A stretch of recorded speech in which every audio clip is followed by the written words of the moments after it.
Aries, hi. So this is going to be a reading for the month of October 2023. And I'll do the reading for you and then I'll close it off with a oracle card. And these are general readings, so they may not resonate for all of you. If they do, there is an extended. At the end of the video, you can check out the link for that in the description box below if you want. And let's see, Aries. What do we got for you?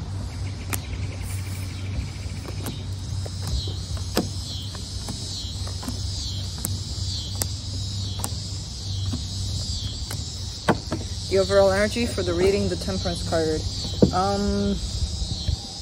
You've been dealing with something for a while and you're going to keep on dealing with the situation. So you're not done here. You're not anywhere near being done with whatever this is. Starting off the reading, you get the Knight of Swords crossed by the Six of Cups. Definitely a soul connection at play, which could go from your brother, sister, mother, best friend, lover, partner in crime. I don't know, anything. So this is definitely something that is there at play for you. And I see your energy going towards it, which is telling me that your energy is still open towards whatever this is, and you still want to make something happen, something good possibly. I don't know. In your focus, the Chariot, definitely trying to tune into the direction in which the universe is kind of revealing for you when it comes to this one. So trying to keep your eyes open, your ears open to any kinds of signs you could get about the situation.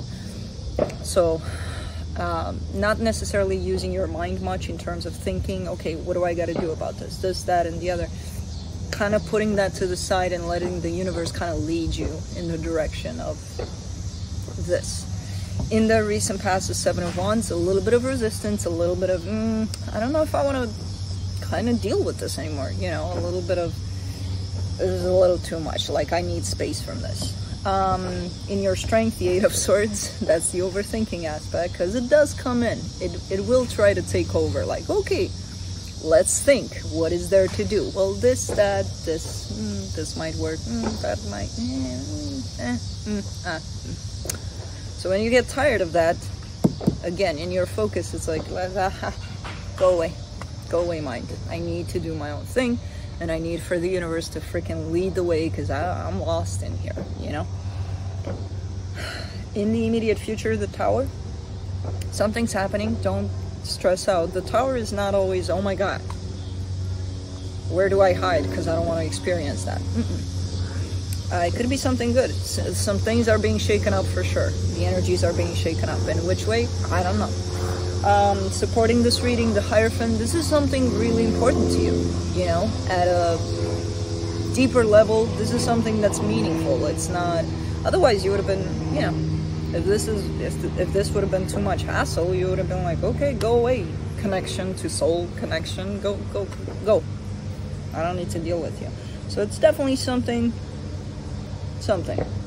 you know. The energy that surrounds you, and you may not be aware of it, the Two of Swords. There could be a little too much overthinking, even when you try to allow for the universe to lead the way. So as you listen to the signs, as you kind of go in this direction, because the universe kind of pointed you out here, you're going, but then you're starting.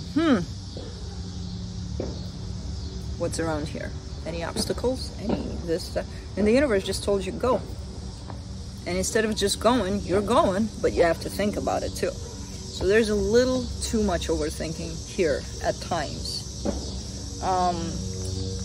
which you're not necessarily catching. You think you're following the universe's signs, and you are to some extent, but then you have to bring in the mind too, a lot of the times. In your hopes and fears, the Queen of Pentacles, trying to take care of yourself as much as you can, by the looks of it. And for the potential outcome, the Ten of Pentacles. You want for things to get into a place of stability and to keep rolling from that place, you know? And they might get there. They might get there with that Ten of Pentacles in that position. But let's clarify. Let me clarify the Temperance card.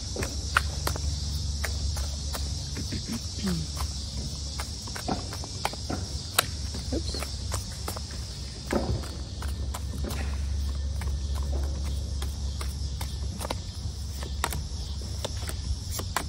King of Wands, the Strength card, the Justice card. You got great energies available for whatever situation this is. You know, you've got a lot of great tools here to make something happen, or even to help you along the way in this journey, whatever this is to you. You know, there's a lot of confidence, there's a lot of strength, there's a lot of I can do this, you know. So pretty cool energy supporting you in this one. Let's do the Knight of Swords. And I love those chimes.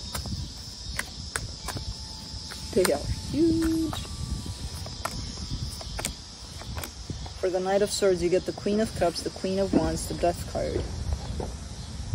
This is one of those energies of, you know, you feel so much, but at the same time, from a perspective of I've got nothing to lose.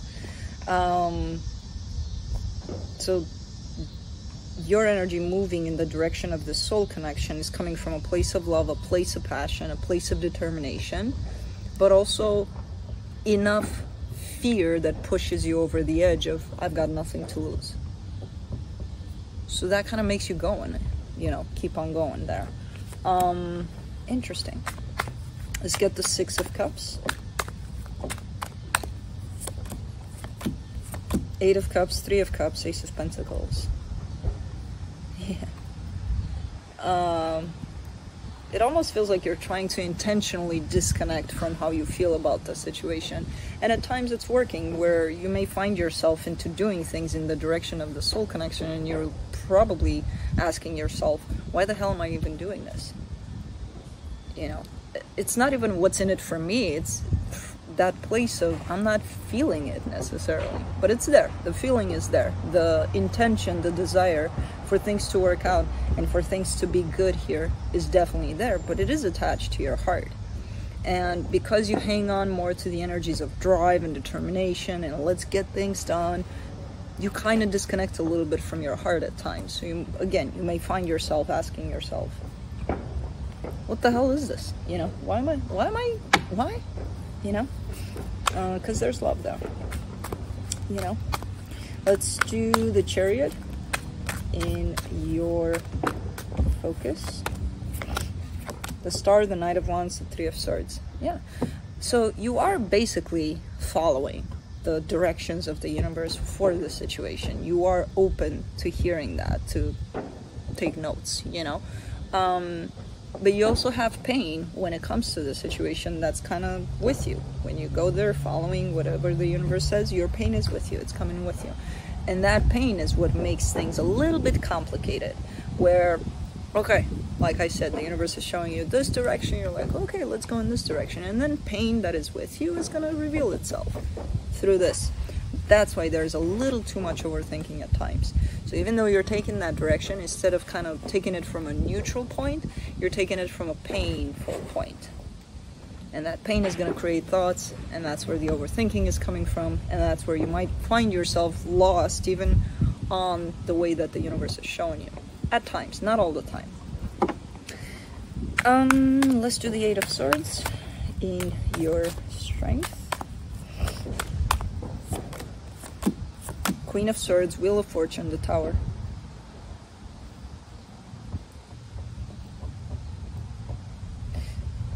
You're using and abusing a little bit the mind here in terms of,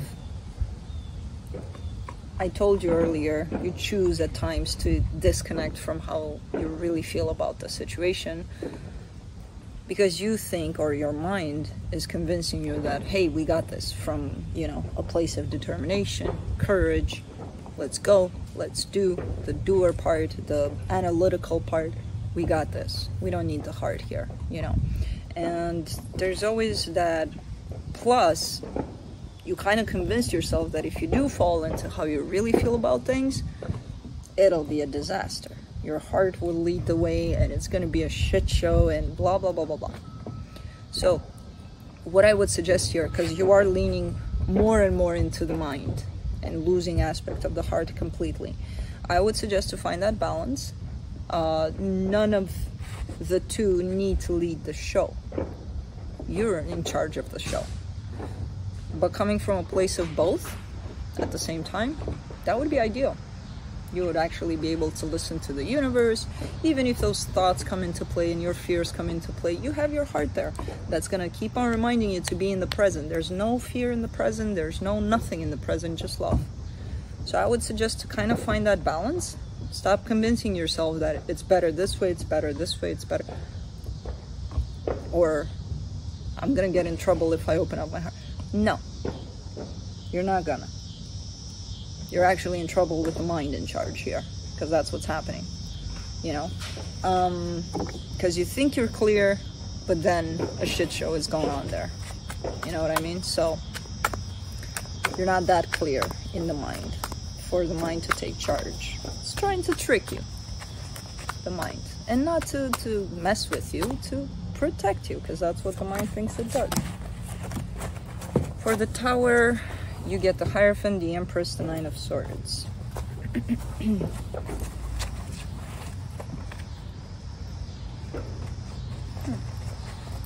See, I told you the Towers are not necessarily bad things. There's definitely a sense of almost like an aha moment that's coming through here. Which is going to create a little bit of a stress because the mind is still in charge.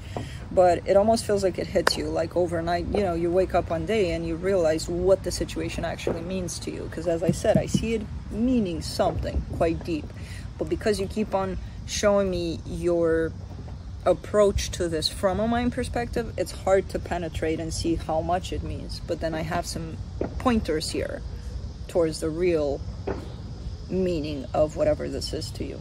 But this comes through for you, as it's going to hit you like a train out of nowhere, and you're going to be feeling it, not from the mind being like, yeah, this is important to me, I just realized that. No, you're going to feel it. It's going to hit you like a friggin' train. And then the mind is going to be like, what the hell is going on? You know, let's stress about it. Just feel it, you know, when this aha moment is coming about the importance of this connection, whoever this is to you and what they represent to you. When it's going to hit you, let it sink in, let it. That's actually appealing to your heart. You know, there's a reason for it to come. Let's do the Hierophant, and reminding you why the hell you're doing this in the first place, you know. For the Hierophant, you get the Five of Wands, the Eight of Swords, the Hangman. Yeah. There's a lot of inner conflict about this. At this stage, there's a lot of, yeah, you know, whoever this is, I feel like it represents that, but I don't feel it completely, but I think that I must care for them, you know, or maybe not, that just contributes to the noise up here, you know. The Hangman, I like that energy, because you're almost looking like you're disassociating from that, like you're stepping back from all of the commotion inside yourself, and you're kind of looking at it, and you're like, what's going on here? What's this noise about? You know, so you're kind of becoming the observer. That's the available energy that I see here, which would be quite interesting and quite helpful for you, you know, if you were to get to that point. Let's do the Two of Swords.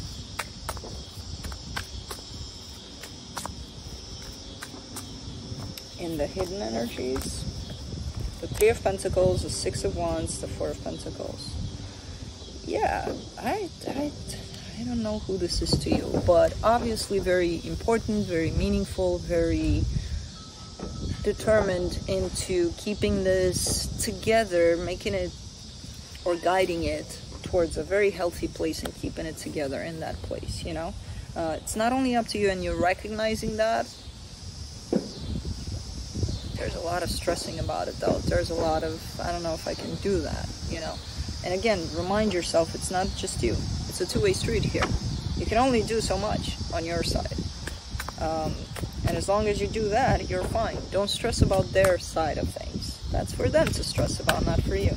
Because it feels like there's a little bit of an overload of stress here. And it almost feels like it's not even for you to worry about, you know.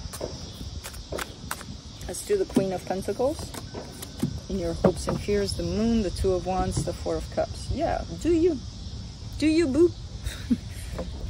What are you doing? Speaking of booze. Queen of Pentacles, the Moon. Yeah, at times you feel like you're a little too focused outside of yourself, and then you become disappointed from what you see there, and then the mind is starting to tell you things, and then you listen to that, and then it's all becoming a shit show very fast. When in all reality, your focus should be you right now. You know?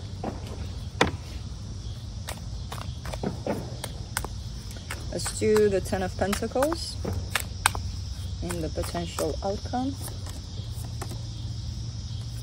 The Nine of Cups, the Ace of Cups, the Ace of Swords. Yeah, this definitely has potential to reach a beautiful, stable, loving, everything together kind of a place. You know? As long as you do you, as long as you appear just true to who you are, to yourself, you as you in this situation, it's almost going to force them to do the same. If they're aligned with whatever this is, and this is supposed to come together. You know, it's not about, oh, I got to do something so that they do something. No. Do something for you. And the minute you show up like that, you as you, this is going to work out if it's meant to work out, you know? So that's about it. Let me see what the universe has. What are you chewing on? What's in there? Hold on. What do you got in your mouth? Let go. Oh, freaking leaf situation. Okay. Let's see what the universe has. The Page of Cups, the Eight of Pentacles, and Three of Pentacles. With the energies that are presented here in the reading and from the universe, it feels like you've already done your part. You know? You're done here. Just keep on doing that. Keep on just showing up as you, and keep on having this intention of let's make things work if that's your intention. Show up in your truth. You're kind of, your part is complete. It's really, again, basically a reminder of no need to stress about their part. It's theirs to worry about. It's for them to work on. You're there. You worked on yours. Now they gotta show up. When, how, if, none of your concern. You know? Because that just creates stress. So, let's do the enchanted map.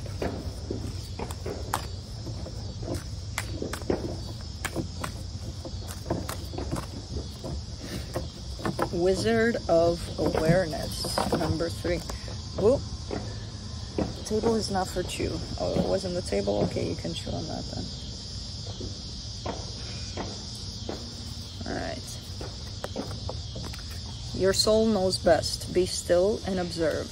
Mindfulness is about being observant and remaining neutral about what goes on in the world around you.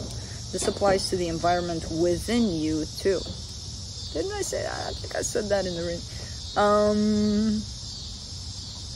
If you struggle inside yourself, stepping into an observer position gives you a new, powerful perspective that neutralizes any discomfort or overexcitement. You have the capacity to see things clearly now, unencumbered with opinion or desired. Unencumbered? I don't even know what that is. Wearing the world as a loose garment requires you to adopt a sense that nothing that happens to you is personal. People come and go. Experience evolve from one state to another in a continual shifting and change, no matter how much you want things to stay the same. The Wizard of Awareness asks you to give up your need to define or limit what you're experiencing now. It's all good. Let it be and watch the miracle unfold without any direct influence from you. This goes very nicely with the reading. But that's what I have for you. Hope this helped, and I'll see you next time. Bye.